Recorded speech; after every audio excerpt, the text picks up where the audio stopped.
kemarin sudah ada yang bahas ya, siapa Gus Ilyas tuh. Kenapa sholawat badar itu sampai ada oknum Habib yang mengharamkan? Karena mereka takut sholawat badar ini produk asli putra Nusantara yang mendunia bahkan ya, dan ini tidak bisa dihak cipta oleh orang lain. Mungkin dia ingin begini, itu kan dalam isyarahnya kata beliau, mungkin ketika Sohibul Shalawatil Badar ini mau membikin, memang beliau ada mimpi, ada ru'yah didatangi orang-orang yang berjubah, kan begitu. Bahkan yang berjubah datang ini membawa makanan seperti ada orang yang hajatan. Yang kemudian beliau Sohibul Shalawat Badar ini mencoba bertanya kepada salah satu para habaib itu, mungkin pertanyaannya. Artinya ada peranan para habaib pada waktu itu. Betul, saya tidak pernah menafikan kepada para habaib yang soleh, tetap ada yang soleh. Tapi justru kalau habaib ini menjadi oknum, ya kita lawan. Kita lawan. Dan satu catatan, jangan kira kita hanya berani di media seperti ini. Kemarin saya berhadapan dengan orang-orang FPI, dengan orang tablik, dengan orang Wahabi, di sana saya lawan juga. Ini bukan main-main. Dan saya sampaikan fitnah yang terbesar nanti di akhir zaman itu tetap akan muncul min tahti qadami rajulin min ahli baiti. Karena yang sabda itu sabda Nabi. Fitnah terbesar yang akan muncul itu dari orang-orang yaz'umu minni, dia mengaku bahwa mereka adalah dzurriyyahku. Falisa minni, kata Nabi. Kita sampaikan. Begitu ya. Terus kemudian saya ingin menyampaikan ini berkaitan dengan masalah hubbul Arab. Ini ada salah satu hadis yang perlu saya pahamkan karena biar gak terlalu kepanjangan. Kenapa ada kalimat hubbul Arabi minal iman? Mencintai Arab ini bagian daripada iman. Wa ba'duhum nifaq. Sementara membenci Arab ini menjadi kemunafikan. Hadis ini jangan dipotong seperti itu. Di dalam syarahnya hadis ada kalimat begini secara marfu. Arti daripada hadis tersebut adalah malam ya'rif haqqa itrati wal ansori fahuwa li ahadin thalathun, imam munafiqin wa imali zaniyatin wa imali ghairi tahurin. Yang dimaksud dengan mencintai Arab di sini adalah di mana kita sebagai umat muslim mengetahui hak-haknya kita terhadap dzurriyyah Nabi, ahlul bait, itrati di situ. Sekarang saya tanya, yang merasa dirinya sebagai ahlul bait, apakah kurang orang Indonesia menghargai mereka? Apakah kurang bangsa Indonesia memuliakan mereka para habaib? Tidak kurang-kurang. Sampai orang NU ini mempertahankan, padahal itu dulu mau dideportasi dulu, sampai dipertahankan, walaupun kita tidak tahu bahwa dia itu intisab atau tidaknya kepada baginda Rasulullah. Kemudian wal ansori, dan kita sebagai umat Islam ini harus mengetahui hak-haknya kita kepada orang-orang pembela agama Allah. Berarti bukan hanya keluarga Nabi, itrati wal ansori. Sekarang saya tanya, ketika mereka kita muliakan, ketika para habaib Alawi kita muliakan, kita takzim, bagaimana timbal baliknya mereka kepada ulama kita? Apakah cukup dengan mengatakan mereka ulama-ulama kita itu seperti anjing? Ini kan tidak ada kestabilan. Karena kalimat di sini wa itrati wal ansori bukan hanya dimiliki untuk dzurriyyah Nabi saja yang harus dimuliakan. Semua manusia dimuliakan, lebih-lebih orang-orang yang berjuang di jalan Allah, para ulama. Nah, ini yang perlu saya sampaikan ya. Karena nantinya begini, wah kalau ini kita bahas para habaib itu kan orang Arab, gitu kan? Maka kalau kita seakan-akan membenci, kita dikatakan orang munafik. Justru ketika mereka orang Arab, kalau mereka sendiri pun juga membenci ulama kita, munafik. Double itu. Kenapa saya katakan? Double. Dalam kalimatnya begini. Wa ma'na fil ansor. Mereka itu gak pernah, makanya gak pernah belajar matan hadis yang benar. Fahuwa li ahadin talatun, imam munafiqin wa imali zaniyatin wa imali ghairi tahurin. Kalau seorang habib juga membenci kepada ulama-ulama yang selain habaib, menghinakan, sama posisinya, sama seperti kita membenci mereka. Bisa jadi dia orang munafik, dia juga berdosa seperti orang yang zaniyah, bahkan ghairu tahur, najis hukumnya, sama. Jadi jangan sampai ini dibalik fakta karena mereka merasa dzurriyyah Rasul, Kita orang Nusantara yang diserang, wah pembenci Habib. Sama mereka benci sama ulama kita, munafik. Karena tidak ada yang lebih utama, mau ahmar mau aswad, lali arabin walali ajamin, tidak ada yang bisa mengungguli kemuliaan bagi orang Arab ataupun orang ajam, sama rata kemuliaannya, terukur hanya dengan ketakwaan. Ini kemarin kan ada, wah kita ada sebagian ini Pak, mereka menganggap kita ini adalah orang yang sekuler, kita menganggap sebagai orang yang rasis, kan begitu. Banyak orang yang berkomentar seperti itu, saya tahu. Sekarang saya bertanya, kemana ketika engkau telingamu mendengar ada Habib yang menganjing-anjingkan ulama kita, ketika ada Habib yang menganggap ulama-ulama kita ini sampah, ulama kita ini yang hanya sibuk dengan dunia dan pemerintahan, kemana Anda? Yang memulai rasis dalam hal ini adalah mereka, oknum Habib dari Ba'alawi. Lawan jangan, lawan. Begitu. Perlu keseimbangan. Awas ya, ini catatan. Saya berbicara kayak gini bukan hanya di media. Saya kemarin Gus rame dengan orang, ada orang FPI, orang Wahabi, orang Tabligh, semuanya kumpul. Tak habisin semua. Kamu tahu sebagai anggota FPI, kamu tahu jejak rekamnya seperti apa dulunya? Mereka gak bisa ngomong, bungkam dah. Kalau saya buka bisnis terbesarnya di Indonesia yang membahayakan umat seperti narkoba, itu ada. Betul, makanya jangan berani-berani. Ini ya, itu hampir keceplosan, mohon maaf. Wah, kita ini loh observasi dengan masyarakat. Betul, jangan macam-macam, jangan dikira kita ini sebagai orang hanya pembenci mereka. Saya balikin, kalau mereka benci kepada ulama kita, munafik sama. Lebih munafik lagi, double malahan ya. Mereka nggak sadar, mereka sudah jual beli di NU ya Nahdlatul Ulama anti tijarati, mereka tuh jual beli di NU ya. Betul. Suruh pulang ke rumahnya, kan punya rumah sendiri kan begitu. Masa main ke rumah orang lah terus tidur di situ, beranak di situ sih gitu. Contoh di Indonesia itu sudah ada, mohon maaf, Muhammadiyah gitu kan. Muhammadiyah, kalau Muhammadiyah dengan NU oke lah gitu kan. Kenapa kok oke lah gitu kan? Karena di situ ada Kiai Mas Mansur yang dulu ikut berjuang bersama Gus. Boleh nggak tanya? Tanya apa itu? Nah, ini kan selama ini kan yang dibahas kan NU terus ya. Ya. Bahkan yang sering tenar penumpang bisnya kan bis NU. Ya. Nah, yang perlu saya pertanyakan, kok nggak ada yang numpak bis Muhammadiyah? Apa kenapa Gus? Alasannya ada nggak? Ya. Jejak digitalnya? Karena kalau di Muhammadiyah itu semuanya harus berdasarkan ilmiah, tanpa adanya kan kasar. Sama-sama organisasi Gus. Memang sama-sama organisasi.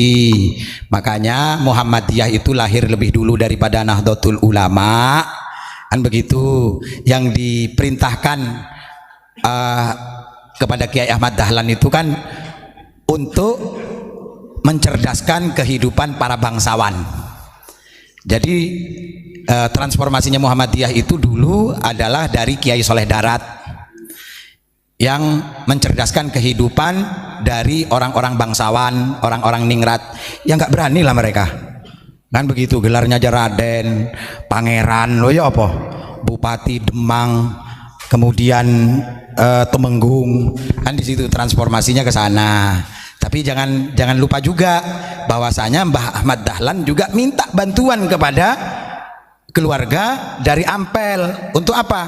Untuk ngewangi, untuk membantu beliau dalam mensiarkan Muhammadiyah ini. Maka diutuslah oleh keluarga itu, keluarga Sagipodin itu diantaranya ada Kiai Mas Mansur. Jangan katakan Kiai Mas Mansur itu Wahabi.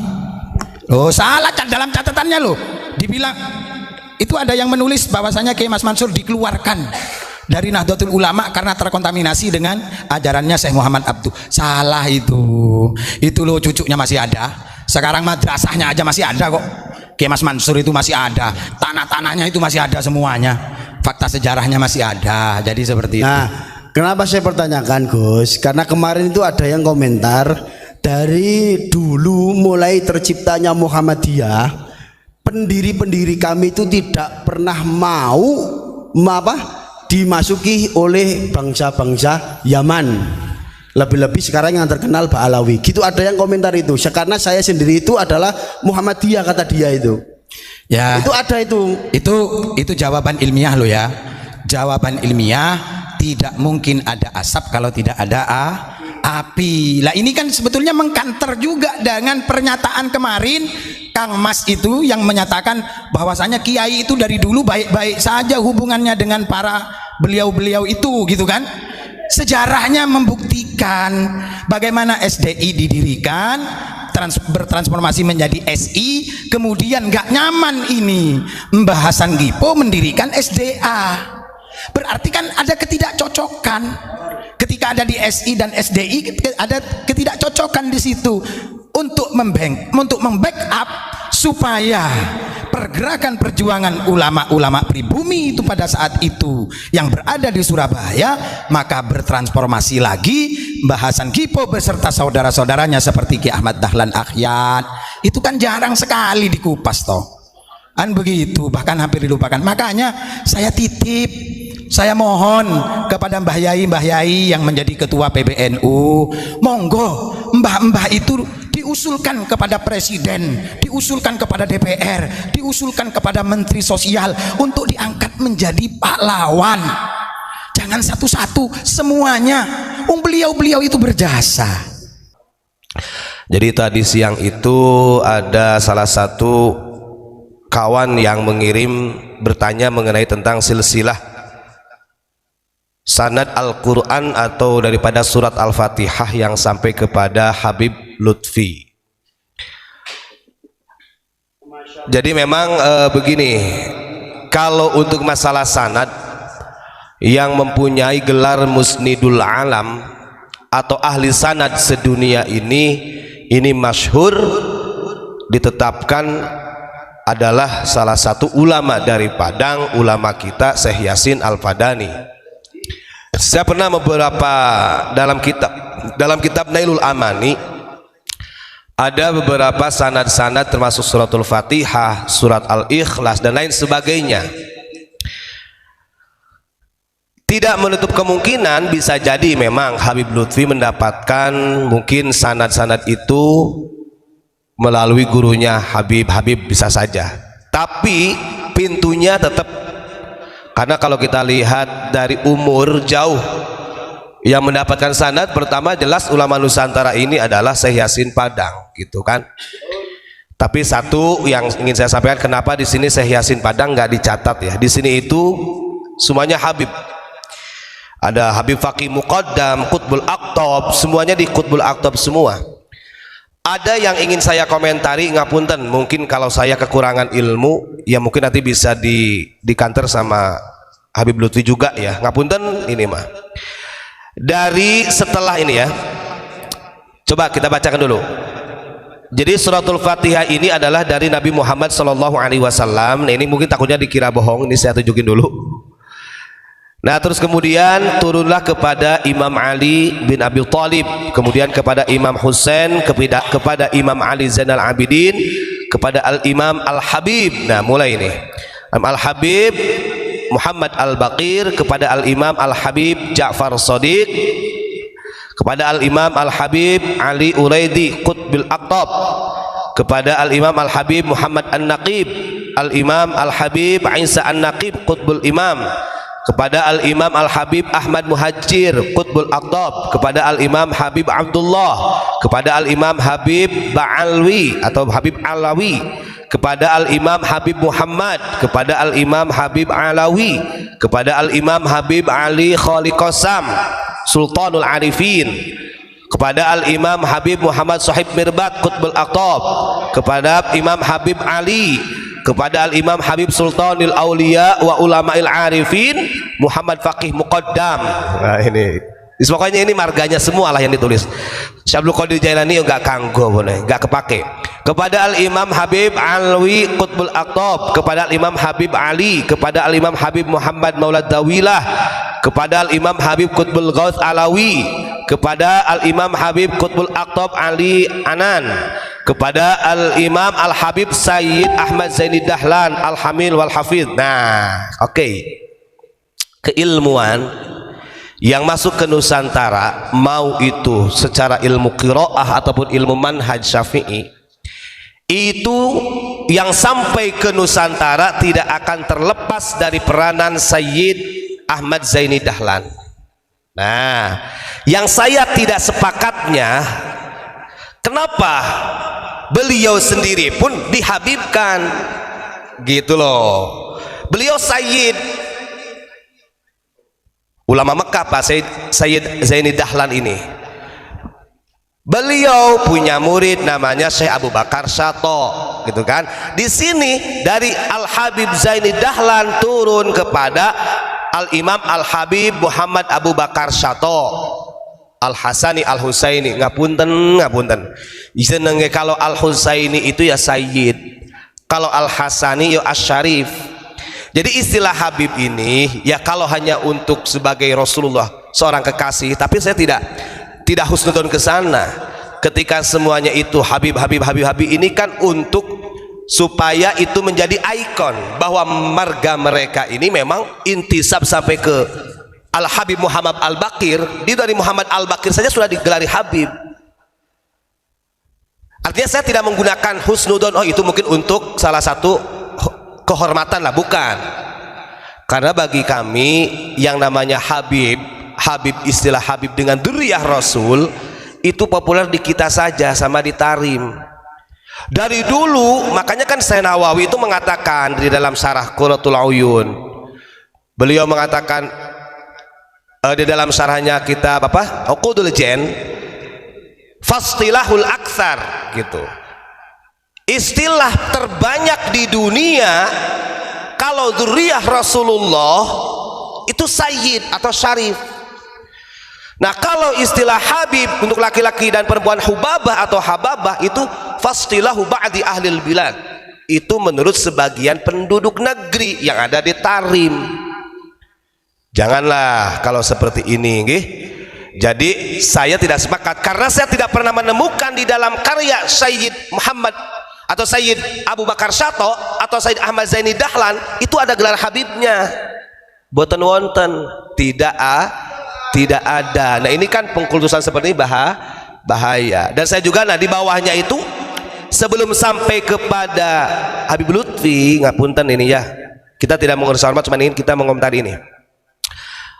Beliau itu mendapatkan dari gurunya Al Habib Ali bin Hashim wal Imam Qutbul Aqtab Syekh Abdul Malik Al Hamil. Saya nggak ngerti juga ini Abdul Maliknya apakah Abdul Malik Purwokerto atau mana gitu kan, karena di sini dihabibkan gitu, punten saja. Nah ini yang saya tidak sepakat. Kalau memang beliau punya sanad Fatihah monggo, dari Habib monggo, tapi ketika yang memang tidak layak diberi gelar Habib jangan kau kasih gelar Habib.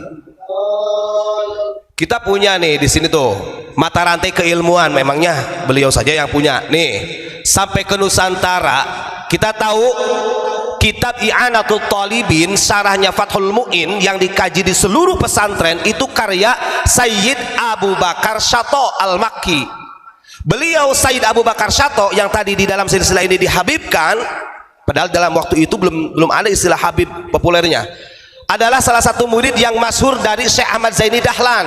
Nah gurunya Syekh Abu Bakar Syato namanya Sayyid Ahmad Zaini Dahlan yang juga dihabibkan.